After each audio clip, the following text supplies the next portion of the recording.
ao anatin'izay hetsika izay ihany a dia misy ihany koa ny hetsika izay karakara ny fokontany ny cité Ampefilo ny faharoapolo sy faharaka amby roapolo ny volana jona ho avy izao tafiditra indrindra moa anatin'ny fanamarihana ny fahadimapolo taona ny fokontany cité Ampefilo izay tanterahana ao an-toerana ihany moa ity hetsika ity raha afaka andriamanalina tsy mahamisira Samuely.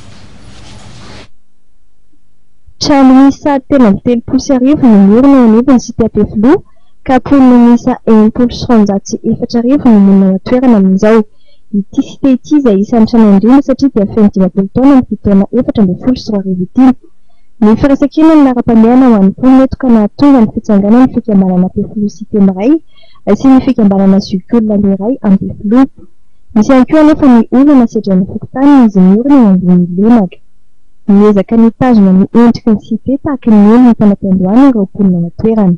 Sedraina loatra amin'izay resaka fanadiovana io foana resaka social homme social zany misy lesoka foana satria ty ambany tanàna misy anay mena nalemaka izay dia be dehibe zany resaka hoe évacuation d'eau sy ny ana tsy mandeha tsony resaka fiarahamonina indray anay nefa mizotra satria efa mampianarina anay hatramin'izay toerana eto Ampefilo cité eto ny resaka fiarahamonina ny olona Ampefilo cité zany olona mahay miray hina olona mahay mifankatia olona mahay mifanampy amin'ny zava-atao rehetrarehetra fa zay fotsiny tena lesoko aminay resaka hoe kanaly io foana.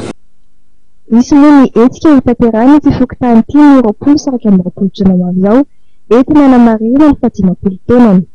Isika zany manomboka le 20-21 ny le 20 zany fitokanana ny stèle sy fanasana an'ireo olo manan-kaja maro eto amin'ny firenena anatrika izay fotoana izay fanomboana le fankalazana io dia arahana podium sy ny débat izay conférence ho atao koa misy thème maromaro zany ho tanterahana le débat atao io le conférence atao io mahakasika ny Ampefilo cité.